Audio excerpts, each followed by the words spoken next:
Le secret de Maître Cornille. Français Mamaille, un vieux joueur de fifre qui vient de temps en temps faire la veillée chez moi en buvant du vin cuit, m'a raconté l'autre soir un petit drame de village dont mon moulin a été témoin il y a quelque 20 ans.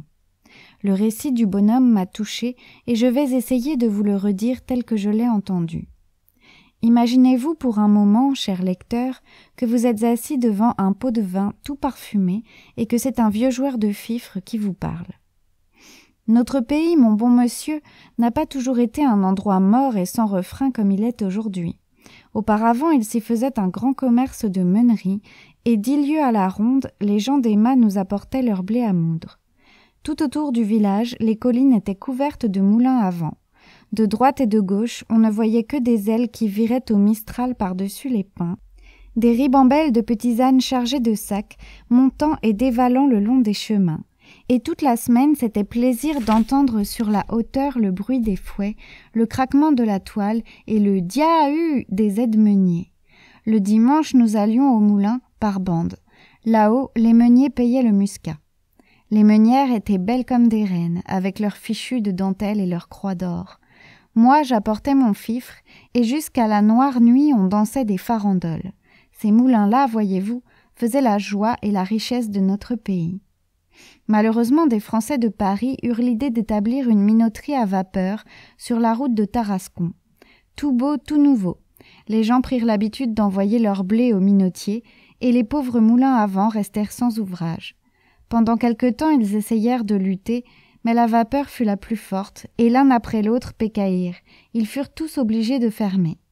On ne vit plus venir les petits ânes. Les belles meunières vendirent leurs croix d'or, plus de muscat, plus de farandoles. Le mistral avait beau souffler, les ailes restaient immobiles. Puis un beau jour, la commune fit jeter toutes ses masures à bas, et l'on sema à leur place de la vigne et des oliviers. Pourtant, au milieu de la débâcle, un moulin avait tenu bon, et continuait de virer courageusement sur sa butte à la barbe des minotiers. C'était le moulin de Maître Cornille, celui-là même où nous sommes en train de faire la veillée en ce moment. Maître Cornille était un vieux meunier, vivant depuis 60 ans dans la farine et enragé pour son état. L'installation des minoteries l'avait rendu comme fou. Pendant 8 jours, on le vit courir par le village, ameutant tout le monde autour de lui et criant de toutes ses forces qu'on voulait empoisonner la Provence avec la farine des minotiers. « N'allez pas là-bas, disait-il. Ces brigands-là, pour faire le pain, se servent de la vapeur, qui est une invention du diable, tandis que moi je travaille avec le Mistral et la Tramontane, qui sont la respiration du bon Dieu. » Et il trouvait comme cela une foule de belles paroles à la louange des moulins à vent, mais personne ne les écoutait. Alors, de male rage, le vieux s'enferma dans son moulin et vécut tout seul comme une bête farouche. Il ne voulut pas même garder près de lui sa petite fille Vivette, une enfant de 15 ans, qui depuis la mort de ses parents n'avait plus que son grand au monde. La pauvre petite fut obligée de gagner sa vie et de se louer un peu partout dans les mâts, pour la moisson, les maniants ou les olivades. Et pourtant son grand-père avait l'air de bien l'aimer, cet enfant-là. Il lui arrivait souvent de faire ses 4 lieues à pied par le grand soleil pour aller la voir au mât où elle travaillait, et quand il était près d'elle, il passait des heures entières à la regarder en pleurant. Dans le pays, on pensait que le vieux meunier, en renvoyant Vivette, avait agi par avarice, et cela ne lui faisait pas honneur de laisser sa petite fille ainsi traîner d'une ferme à l'autre, exposée aux brutalités des baïles et à toutes les misères des jeunesses en condition. On trouvait très mal aussi qu'un homme du renom de Maître Cornille, et qui jusque-là s'était respecté, s'en allât maintenant par les rues comme un vrai bohémien, pieds nus, le bonnet troué, la taillole en lambeaux. Le fait est que le dimanche, lorsque nous le voyions entrer à la messe, nous avions honte pour lui, nous autres les vieux. Et Cornille le sentait si bien qu'il n'osait plus venir s'asseoir sur le banc d'œuvre. Toujours il restait au fond de l'église, près du bénitier, avec les pauvres. Dans la vie de Maître Cornille, il y avait quelque chose qui n'était pas clair. Depuis longtemps, personne, au village, ne lui portait plus de blé, et pourtant les ailes de son moulin allaient toujours leur train comme devant. Le soir, on rencontrait par les chemins le vieux meunier, poussant devant lui son âne chargé de gros sacs de farine. « Bonne vêpre, Maître Cornille !» lui criaient les paysans. « Ça va donc toujours, la meunerie ?» Toujours, mes enfants, répondait le vieux d'un air gaillard. Dieu merci, ce n'est pas l'ouvrage qui nous manque. Alors, si on lui demandait d'où diable pouvait venir tant d'ouvrages, il se mettait un doigt sur les lèvres et répondait gravement « Motus, je travaille pour l'exportation ». Jamais on n'en put tirer davantage. Quant à mettre le nez dans son moulin, il n'y fallait pas songer. La petite Vivette elle-même n'y entrait pas.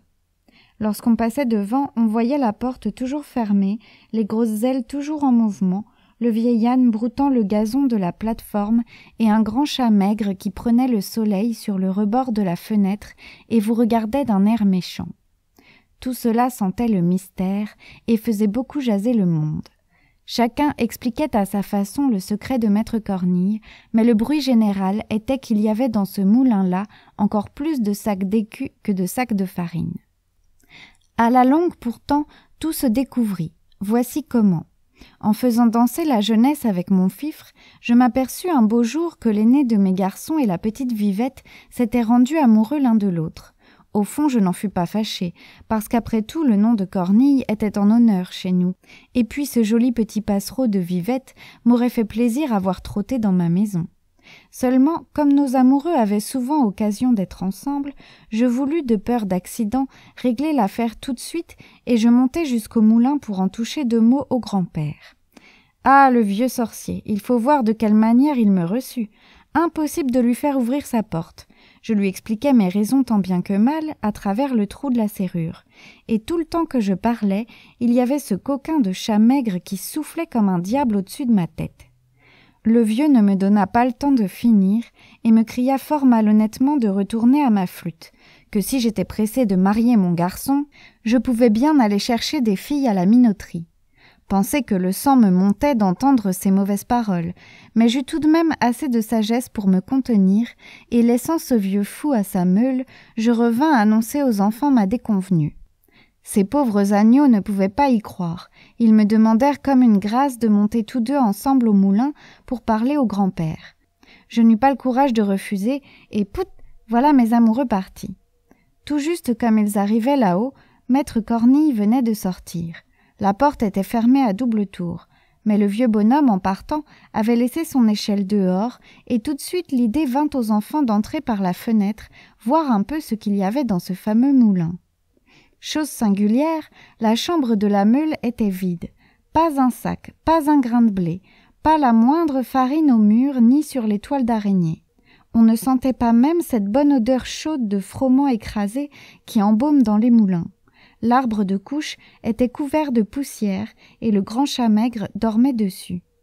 La pièce du bas avait le même air de misère et d'abandon. Un mauvais lit, quelques guenilles, un morceau de pain sur une marche d'escalier, et puis dans un coin 3 ou 4 sacs crevés d'où coulaient des gravats et de la terre blanche.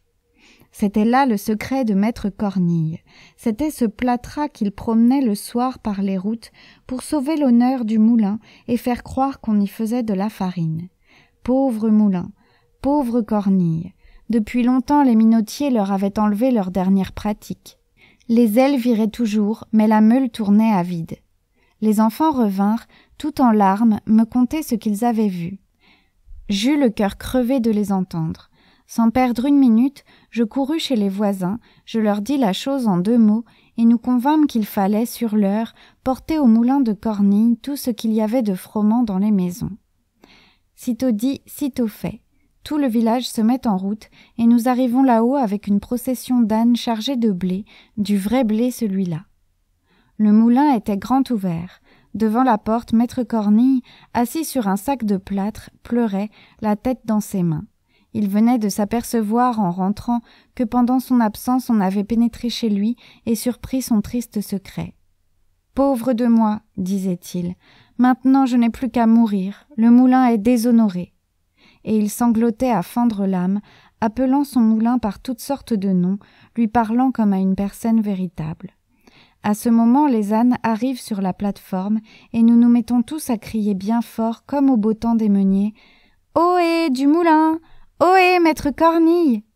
Et voilà les sacs qui s'entassent devant la porte et le beau grain roux qui se répand par terre, de tous côtés. Maître Cornille ouvrait de grands yeux.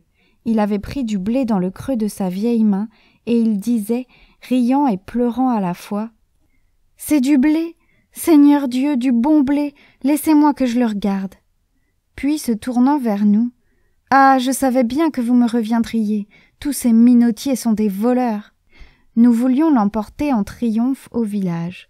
« Non, non, mes enfants, il faut avant tout que j'aille donner à manger à mon moulin. Pensez donc, il y a si longtemps qu'il ne s'est rien mis sous la dent. » Et nous avions tous des larmes dans les yeux de voir le pauvre vieux se démener de droite et de gauche, éventrant les sacs, surveillant la meule, tandis que le grain s'écrasait et que la fine poussière de froment s'envolait au plafond. C'est une justice à nous rendre. À partir de ce jour-là, jamais nous ne laissâmes le vieux meunier manquer d'ouvrage. Puis, un matin, maître Cornille mourut, et les ailes de notre dernier moulin cessèrent de virer, pour toujours cette fois. Cornille mort, personne ne prit sa suite. Que voulez-vous, monsieur? Tout a une fin en ce monde, et il faut croire que le temps des moulins à vent était passé comme celui des coches sur le Rhône, des parlements et des jaquettes à grandes fleurs.